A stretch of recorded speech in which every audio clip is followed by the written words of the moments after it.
안녕하세요. 저희 어머님에 관한 이야기를 들려드리고 싶어 이렇게 사연을 보냅니다. 환경에 따라 색을 달리하는 카멜레온처럼 저희 어머님은 이랬다 저랬다 한동안 난리도 아니셨어요. 차라리 저를 모질게 대하셨어도 한결같기만 하다면 그게 낫겠다 싶을 정도로 어찌나 변덕이 죽 끓듯 하시던지. 그리고 고부관계라는 게 쉬운 관계는 아니잖아요. 노력한다고 허물없이 가까워질 수 있는 사이도 아니고 그렇다고 무작정 남남처럼 지낼 수도 없는 사이죠.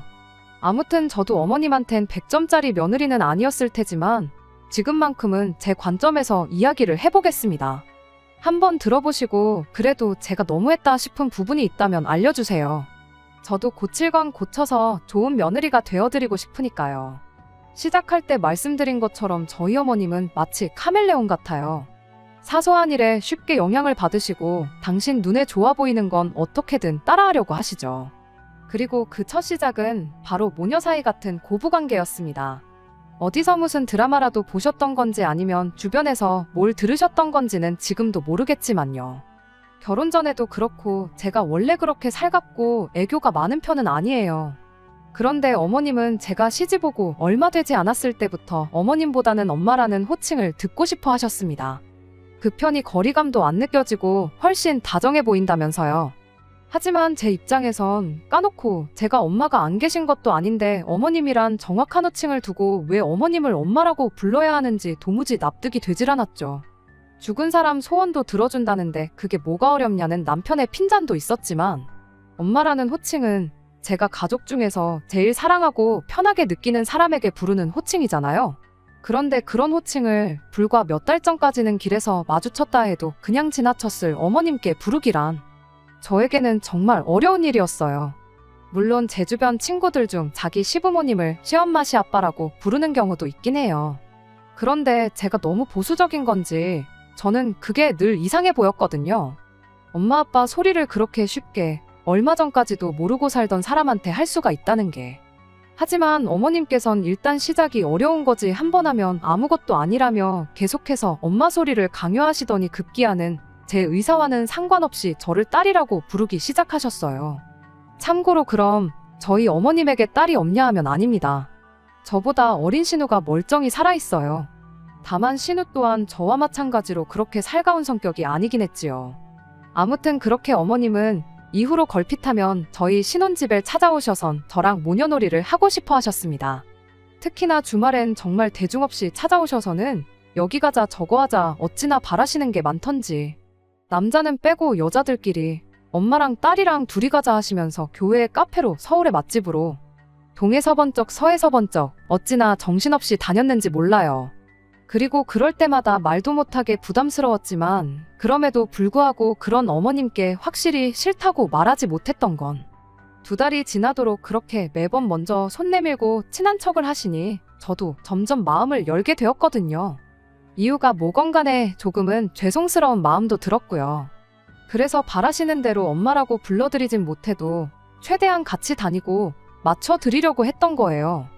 그런데 어머님이 저를 딸이라고 저는 며느리가 아니라 딸이라고 말씀하셨어도 결국 그건 허울 좋은 말뿐이었다는 걸 알게 되었습니다. 저는 원래 사람이 북적이는 곳을 좋아하지 않아요. 뭐랄까 진이 빠지는 느낌이거든요. 그래서 여자들이 좋아하는 쇼핑도 인터넷으로 하는 걸 선호하지 백화점에 직접 나가는 일은 거의 없습니다. 반면에 저희 어머님은 백화점에 가시는 걸 무척 좋아하세요. 그리고 한 번 가시면 정말 다음날 알아놓을 만큼 여기저기를 들쑤시고 다니시지요. 그래서 어머님이 어디 가자 하시면 웬만하면 다 따라다녔는데 백화점만큼은 정말 피하고 싶었어요. 그런데 그날은 어찌나 집요하게 백화점에 가자 하시던지 옷도 한 벌 사줄 거라며 말 그대로 사람을 달달 볶으시더라고요. 그리고 남편도 계절도 바뀌는데 옷 한 벌 얻어 입으면 좋지 않겠냐며 은근히 따라가 주길 바라는 눈치였지요. 그래서 정말 나 하나 희생해서 가족에게 행복을 주겠단 마음으로 따라 나섰습니다. 그리고 그렇게 도착한 백화점이었는데 어머님께선 주차장에서부터 제 팔짱을 탁 끼시더니 딸이랑 쇼핑 와서 너무 신난다고 야단법석이셨어요. 그리고는 1층 화장품 코너부터 시작해서 마치 각층의 모든 매장을 훑어보실 기세로 돌아다니셨지요. 그러다 3층에서 비싸 보이는 여성복 매장에 들어갔습니다. 딱 봐도 마음만 먹으면 백화점에 있는 모든 물건들을 팔아치울 수 있을 것 같은 말 그대로 보통 내기가 아닌 듯한 점원한테 붙잡혔거든요. 친한 척하며 매장으로 저희를 잡아들이는데 말빨이 얼마나 좋던지 정말 뭐에 홀린 듯 넋을 놓고 그 점원을 따라 들어갔다니까요. 점원은 여러 옷을 권하며 어머님의 환심을 사기 위해 바빴습니다. 그리고 어머님께선 그런 점원에게 난데없이 우리가 무슨 사이처럼 보이냐 물으셨지요. 그런데 사실 딸이 있으신 분들은 아시겠지만 진짜 모녀 사이면 그런 질문을 남한테 애시당초 하질 않잖아요.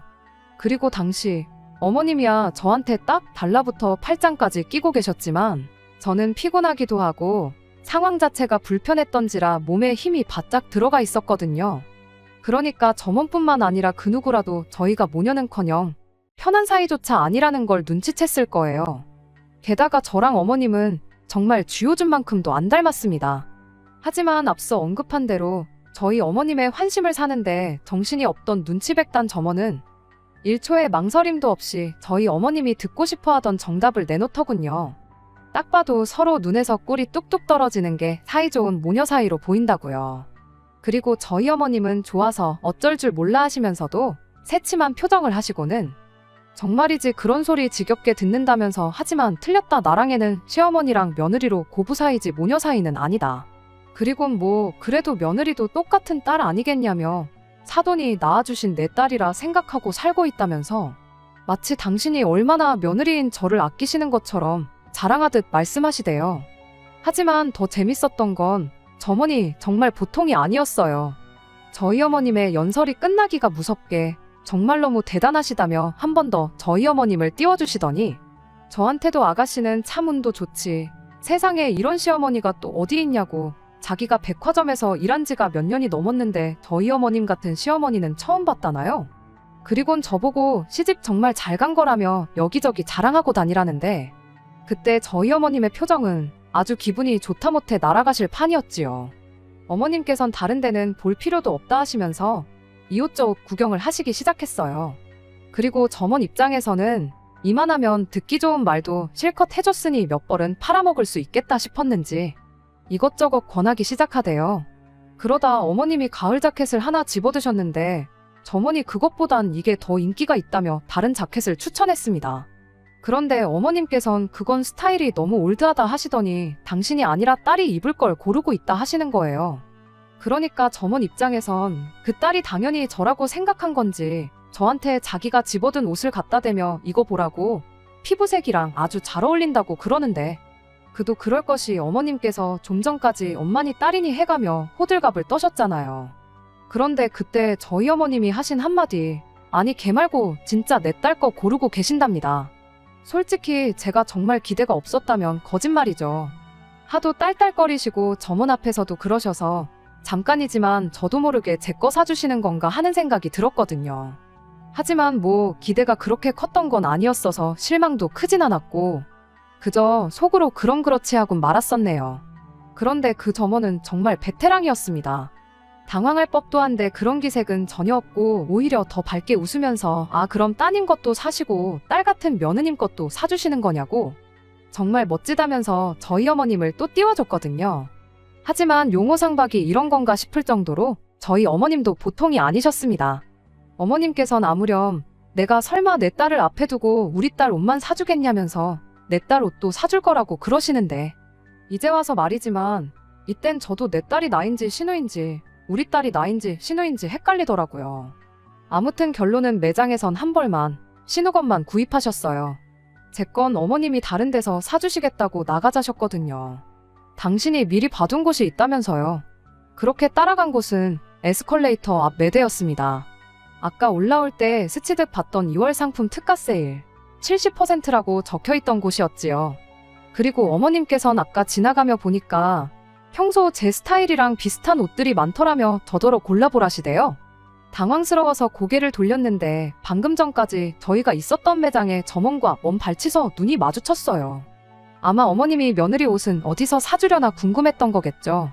그리고 점원은 민망했는지 저희 못 본 채 하고 매장 안으로 들어갔는데 아마 모르긴 몰라도 속으로 저희 어머님을 엄청 비웃었을 거예요.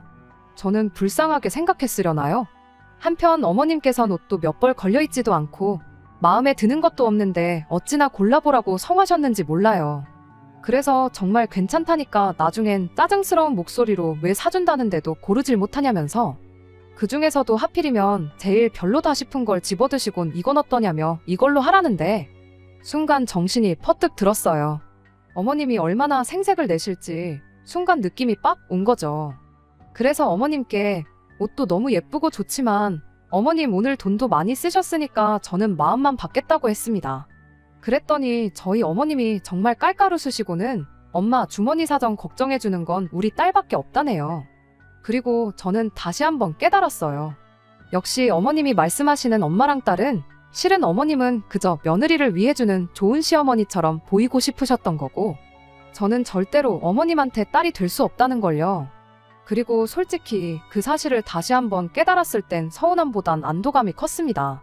어쨌든 저는 죽어도 엄마 소리는 못할 것 같았는데 그게 늘 찜찜하고 한편으론 죄송하기까지 했거든요. 그런데 이렇게 어머님께서 먼저 선을 그어주시니 저도 앞으로도 계속 어머님은 어머님으로서 대하면 되겠구나 싶은 게 다행이다 싶었죠. 한편 그날 어머님께서 신어준다고 사신 옷은 50만 원짜리였습니다. 저에게 사주시려던 옷은 5만 원짜리였고요. 그러니 유치하긴 하지만 저도 친정어머니한테 해드리는 10분의 1만큼만 어머님께 해드리면 되겠다는 나름의 기준을 세웠네요. 그러다 올해 초였습니다. 회사에서 상여금이 나왔는데 어디다 쓸까 하다가 친정어머니가 작년부터 등산을 다니기 시작하신 게 떠올랐어요. 그래서 이참에 괜찮은 등산복 한 벌에 등산화까지 뽑아드릴까 싶대요. 그래서 돌아온 주말에 남편하고 같이 아웃도어 매장에 갔습니다. 그리고 직원의 추천을 받아 이것저것 담았지요. 이 정도면 됐다 싶어 계산을 하려고 줄을 섰습니다. 그리곤 혹시 내가 못 본 게 있나 싶어 눈으로 다시 한번 매장을 쓱 둘러보던 중 모자 하나가 눈에 들어오는 거예요. 그래서 남편더러 저 모자는 어떤 거 같냐니까 모자까지 사드리게 하는데 솔직히 곱게만은 안 들리대요. 그래서 우리 엄마 말고 어머님 생각해서 물어보는 거라니까 본인도 아차 싶었는지 멋저거 하더라고요. 그리고 여담이지만 그 무렵 어머님께서 요즘 부쩍 머리숱이 줄어든 것 같다며 동네 가까운데 나갈 때도 머리 손질하다 세월 다 간다고 자주 푸념을 하셨어요. 그래서 비록 남편은 상여금 받고 어머님 선물만 챙기고 저희 어머니 건 아무것도 안 했지만 저는 어차피 100만 원 쓰나 110만 원 쓰나 뭐가 그렇게 큰 차인가 싶어서 어머님한테 모자 정도는 사드리려던 겁니다. 아무튼 민망해하는 남편을 한번 째려보고 그렇게 계산하고 나왔습니다. 생각보다 이른 시간에 쇼핑이 끝이 나서 이왕 나온 김에 친정에 들려 산 걸 드리고 가기로 했어요. 그런데 남편이 여기서 시댁이 더 가깝다면서 어차피 가는 길이니까 시댁에 먼저 들러서 어머님 모자부터 드리고 가자더라고요. 아마 남편 딴에는 며느리가 엄마를 이렇게 생각한다고 자랑을 하고 싶었던 모양이었죠. 예상은 했지만 역시나 어머님께서 엄청 좋아하셨어요. 딸이라고 하나 있는 건 엄마가 요즘 무슨 고민이 있는지 신경도 안 쓰는데 역시 우리 딸이 최고다 하시면서요. 참고로 여기서 신경도 안 쓰는 딸은 신우를 말하는 거고 최고라고 하는 딸은 접니다. 어머님께서 저희 보고 이왕 온 김에 기다렸다가 같이 저녁이나 먹고 가라셨는데 남편이 눈치 없이 처가에도 가야 된다고 하대요. 장모님 드릴 것도 있다면서요. 아차 싶었죠. 솔직히 드릴 게 있다는 얘긴 안 하려고 했거든요. 그리고 역시나 저희 어머님 처가에 그것도 장모님한테 드릴 게 있다 하니 뭔가 눈치를 채신 듯 했습니다. 괜찮다고 하는데도 평소에는 현관문 앞까지만 저희를 배웅해 주시던 분이 그날따라 주차장까지 같이 가주겠다며 밖에 따라 나오셨으니까요. 그리곤 누가 말릴 새도 없이 저희보다 먼저 저희 차에 다가가셔서는 창문 안쪽을 살펴보기 시작하시더니 뒷좌석에 놓여있던 똑같은 모양의 쇼핑백을 발견하시고는 저건 뭐냐고 물으시대요. 순간 정말 낭패다 싶었습니다. 제가 뭐 잘못을 한 건 아닌데 들키면 안 되는 걸 들킨 기분이었어요. 남편도 저랑 똑같은 생각이었는지 그제서야 별거 아니라고 둘러댔지만 저게 뭔지나 한번 좀 보자는 어머님을 말리기엔 역부족이었죠. 결국 어머님께서 쇼핑백을 열어보셨습니다. 새 옷이라 가격표도 그대로 붙어 있었기에 변명이랄지 뭐라 할 말도 없었죠. 어머님께선 손을 부들부들 떠시며 정색을 하시더니 저에게 실망이라셨습니다. 신우보다 저를 더 친딸처럼 생각하고 챙겼는데 어떻게 저는 친정어머니랑 당신을 차별할 수 있냐면서요. 남편도 회사에서 상여금이 나왔을 때 어머님만 선물해드리지 않았냐. 그래서 저도 상여금으로 친정어머니 선물 하나 산 거라고 상황을 설명했지만 어머님은 계속해서 막무가내로 어깃장을 부리셨어요. 남편이 저희 어머니 선물을 안 챙긴 건 사돈, 그러니까 저희 친정어머니께서 당신이 저한테 하듯이 안 하시고 사돈 총각과 차별을 하셨기 때문일 거라면서요. 하지만 당신은 저를 딸처럼 대했으니 저도 친정어머니하고 당신을 똑같이 대하는 게 이치에 맞는다나요? 어머님의 억지의 마음 같아선 지난 백화점 이야기를 꺼내고 싶은 마음이 굴뚝 같았습니다. 하지만 한편으론 몇 달이나 지난 상황에서 그걸 들먹여봐야 어머님 성격에 곱게 인정하실 것 같지도 않고, 그래서 그냥 죄송하다고 사과드렸어요. 그랬더니 어머님, 제가 정말 잘못을 인정했다 생각하셨는지 더욱 노여워하셨습니다. 그리고는 당신이 이미 마음에 상처를 입었는데 죄송하단 말 한마디면 다냐면서 옛말에 며느리한테 잘해줘봐야 개코 쓸모없다더니 그 말이 무슨 말인지 너무 이해가 된다나요? 그리고는 저더러 당신이 만만해 보였냐, 우스웠냐 퍼부으시더니 앞으로 무슨 일이 벌어질지 한번 보자며 으름장을 놓으시대요. 그리고 참고로 제가 찾아봤는데 어머님이 말씀하신 옛말은 아무래도 어머님이 지어내신 것 같더라고요. 아무튼 이후로 한동안 어머님한테선 연락이 오지 않았습니다. 찾아오시는 일도 없었죠. 모르긴 해도 삐져도 단단히 삐지셨구나 싶대요.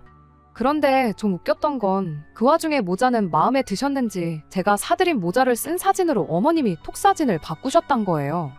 그래서 저도 그 이후론 어머님에 대해선 크게 마음 쓰지 않았어요. 남편도 워낙 변덕스러운 분이니 신경 쓰지 말라며 저더러 지금의 자유를 즐기라고 했고요.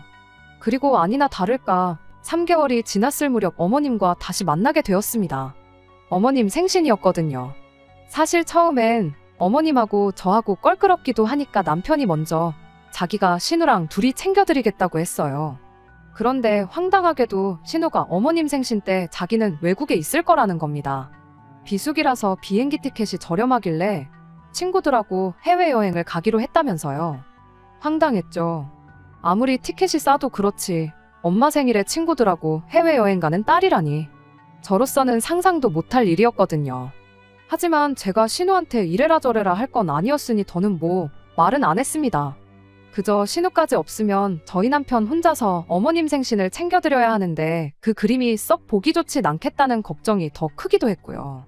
그래서 남편하고 제가 같이 챙겨드리기로 했어요. 마침 드릴 말씀도 있었는데 영 타이밍을 잡지 못하고 있었던지라 가능하면 그날 말씀도 드려야겠다는 생각이었지요. 그리고 그렇게 모처럼 어머님을 뵙게 되었는데 엄마를 자처하시던 어머님의 모습은 온데간데였고 정말 여기 올라오는 사연들에 나올 법한 시어머니로 돌변해 계셨습니다. 딸이라는 호칭을 그리워했다거나 듣고 싶었던 건 아니지만 최소한 제 이름이나 며느리라고 불러주실 순 있는 거잖아요. 그런데 저를 발견하시기가 무섭게 저더러 야, 너는 그렇게 죽고 못 사는 친정에나 가지 꼴도 보기 싫은 시애미 집에는 왜 왔냐며 저를 낯잡아 부르시대요. 게다가 그걸로도 부족해. 어머님 생신이라고 그래도 제법 분위기 괜찮은 레스토랑을 예약해서 가고 있었는데 저더러 너는 어쩜 이렇게 성의가 없냐더니 당신 지인의 며느리 얘기를 꺼내셨어요.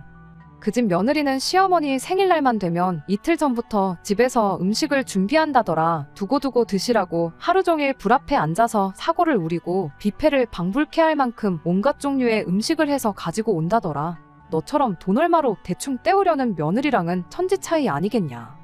말 그대로 작정하고 제 속을 긁으려고 드셨죠. 그리고 저도 사람인데 왜 기분이 안 상했겠어요. 그래도 처음엔 제가 마음먹고 온 게 있었으니 그런 어머님의 타박에도 웃는 얼굴로 다음에는 노력해보겠다며 어떻게든 시어머니 기분 맞춰드리려고 했습니다. 하지만 어째서인지 제가 어머님의 비위를 맞춰드리려고 노력을 하면 할수록 어머님은 더더욱 속된 말로 삐딱선을 타시대요. 밥 먹는 내내 정말로 존재하긴 하나 싶은 남이 집 며느리 이야기를 하시면서 이러쿵저러쿵 타박만 하셨거든요. 뿐만 아니라 생신 선물로 현금 50만 원을 드렸는데 그걸 가지고는 또 이건 누구 돈으로 주는 거냐고 물으셨어요. 그래서 저희는 경조사비는 생활비에서 나간다고, 그러니 굳이 따지자면 저랑 남편이 반반씩 드리는 거라고 설명을 드렸거든요. 그랬더니 또 그걸로 꼬투리를 잡으시고는 제가 제 돈으로 어머님 선물 사기가 얼마나 싫었으면 그 돈을 생활비에서 꺼내왔겠냐입니다. 그리고는 이깟 돈 몇 푼으로 생색 낼 생각은 꿈에도 말라더니 또 다른 지인의 며느리 이야기를 꺼내시대요. 일단 그 집 며느리는 시어머니 생일이면 명품 선물은 기본이고 해외여행까지 보내준답니다. 경비도 다 내주고요. 그러면서 그런 며느리도 있는데 당신 며느리인 저는 겨우 50만 원을 주면서 온갖 유세니 어디 가서 창피해 말도 못하시겠다나요. 생일상 차리는 며느리야 100번 양보해 그렇다 쳐도 아니 어느 집 며느리가 시어머니 생일이 돌아올 때마다 그 큰돈을 쓰나요? 그리고 그럼 뭐 그 집 시어머니는 받기만 했겠어요? 아무튼 몇 시간 동안 본 적도 없는 남이 집 며느리들하고 영문도 모른 채 비교를 당하고 있으려니 말 그대로 우라가 치밀더라고요. 성질도 났고요. 그리고 그때 당신은 며느리 복이 있네 없네 하시면서 말년팔자가 며느리 하나 잘못 들어와 다 꼬였다 하시는데 이때는 저도 할 말은 해야겠다 싶대요. 그래서 그 여자는 시댁이 돈이 많은가 보죠 했습니다. 시댁에서 받은 것도 많고 앞으로 물려받을 것도 많으니 그렇게 최선을 다하는 거지 그게 아니고서야 왜 그러겠냐고요. 그랬더니 제가 이렇게 나올 줄은 예상을 못했었는지 어머님도 남편도 엄청 당황한 눈치였어요. 그리고 저는 기세를 몰아서 어머님이 좀 전까지 저한테 하셨던 것처럼 저도 어머님을 다른 집 시어머니와 비교하기 시작했습니다. 제 친척 언니네 시어머니는 결혼할 때 집도 사주시고 차도 뽑아주셨다. 그리고 애를 낳았더니 수고했다고 현금으로 1억을 주시더라. 어머님은 저 뭐 해주실 거냐. 그리고 제 난데없는 도발과 비교에 얼굴이 시뻘개지셨던 어머님은 제 말뜻을 눈치채신 듯 했습니다. 너 지금 그 말 무슨 뜻으로 하는 거냐고 되물으셨는데 그게 말 그대로 순간이지만 기대하고 설레하시는 목소리셨으니까요. 임신했다고 어머님 이제 할머니 되신다고 했어요. 참고로 저희 남편도 제가 임신인지 모르는 상황이었습니다. 이미 저희는 비록 극초기였긴 했지만 한 번에 유산을 겪었던지라 이번만큼은 제가 안정기에 접어들면 소식을 전하려고 몇 번이나 입이 근질거리는 걸 꾹 참고 있었거든요. 그리고 제 예상대로 이번만큼은 남편은 물론이고 어머님도 기쁨을 감추지 못했어요. 다만 좀 전까지 저한테 막말을 퍼부으셨다 보니 선뜻 다가오진 못하시고 미안해 어쩔 줄 몰라 하시는 게 빤히 보이더라고요. 그래서 어머님께 저 안 안아주실 거냐고 물었습니다. 그랬더니 어머님이 그제서야 저를 와락 안아주시고는 미안하다고 그러시대요. 당신이 어른답지 못하게 속 좁게 구셨다면서요. 그래서 제가 어머님한테 괜찮다고 대신 딱 하나만 부탁드린다고 했습니다. 다른 사람들이 우릴 어떻게 보는 게 뭐가 중요하냐고 그냥 서로에게 좋은 시어머니이자 며느리가 되면 좋겠다고요. 그랬더니 이번엔 주책맞게 저희 남편이 너무 감동적이라면서 이런 고부 사이가 세상에 어딨냐고 어이없이도 자기가 훌쩍훌쩍 거리는 거 있죠. 아무튼 어떻게 마무리를 해야 할지 모르겠는데 결국 하하호호 웃으면서 그날 하루 즐겁게 보냈어요. 그리고 지금은 저희 어머님 어떻게 사람이 이렇게 달라질 수가 있지 싶을 만큼 적당한 거리를 지켜주시면서 저를 챙겨주시고 배려해주시는데 정말이지 아무래도 제가 시어머니 복이 있는 것 같다니까요. 상대가 나보다 어른이라고 해서 어려우니까 부딪히기 싫으니까라는 이유로 무조건 참고 맞춰드리는 게 능사가 아닌 것 같아요. 적어도 인간관계에서는 한 번쯤 솔직하게 진심을 보이면 생각지도 못한 곳에서 해결책을 찾게 될 때도 있더라고요. 앞으로도 어머님하고 서로 얼굴 붉히는 일 없이 요즘처럼만 지낼 수 있으면 좋겠습니다. 그럼 정말 행복할 것 같네요. 끝까지 들어주셔서 감사합니다. 오늘의 사연은 여기까지입니다. 구독과 좋아요, 알람 설정 부탁드리고 더 좋은 사연으로 다시 찾아뵙겠습니다. 감사합니다.